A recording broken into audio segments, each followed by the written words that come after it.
ભગવાન જગદીશજીની 144મી રથયાત્રાને લઈ તંત્ર સજ્જ. જિલ્લા કલેક્ટરની અધ્યક્ષતામાં ઉચ્ચ સ્તરીય સમીક્ષા બેઠક યોજાઈ. રથયાત્રા રૂટ પર સુરક્ષા, સફાઈ અને સુવિધાઓ પર વિશેષ ભાર. જિલ્લા કલેક્ટરે આપ્યા જરૂરી નિર્દેશો. રથયાત્રા શાંતિપૂર્ણ અને નિર્વિઘ્ને સંપન્ન થાય તે માટે તંત્રની વ્યાપક તૈયારી.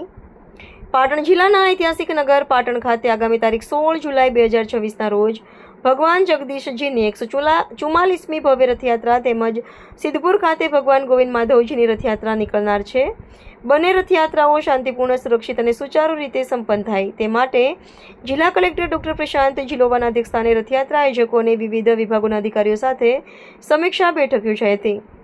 બેઠક દરમિયાન રથયાત્રાના સમગ્ર રૂટ પર કાયદો અને વ્યવસ્થા, સુરક્ષા અને સલામતીના પૂરતા બંદોબસ્ત ઉપરાંત આરોગ્ય સેવાઓ, ફાયર સેફટી, અવિરત વીજ પુરવઠો, વીજ દોરાની સલામતી, ખુલ્લી ડીપીનું બેરિકેટિંગ, માર્ગોની મરામત, સફાઈ, વરસાદી પાણીના નિકાલની વ્યવસ્થા, રેતી કપચીના ઢગલાઓ દૂર કરવા, નડતરરૂપ જર્જરિત મકાનો, વૃક્ષો અને ડાળીઓ દૂર કરવા, સ્ટ્રીટ લાઇટ અને કેબલ રિપેરિંગ સહિતની કામગીરી સમયસર પૂર્ણ કરવા અંગે વિસ્તૃત ચર્ચા કરવામાં આવી હતી.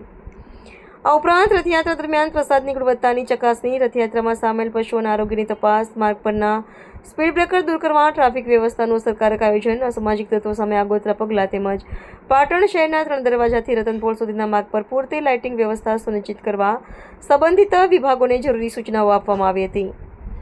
જિલ્લા કલેક્ટર ડોક્ટર પ્રશાંત જીલોવાએ તમામ વિભાગોને પરસ્પર સંકલન સાથે કામગીરી પૂર્ણ કરી રથયાત્રા દરમિયાન શ્રદ્ધાળુઓને કોઈપણ પ્રકારની અસુવિધા ન થાય તે માટે જરૂરી તમામ વ્યવસ્થાઓ સમયસર સુનિશ્ચિત કરવા સૂચના આપી હતી.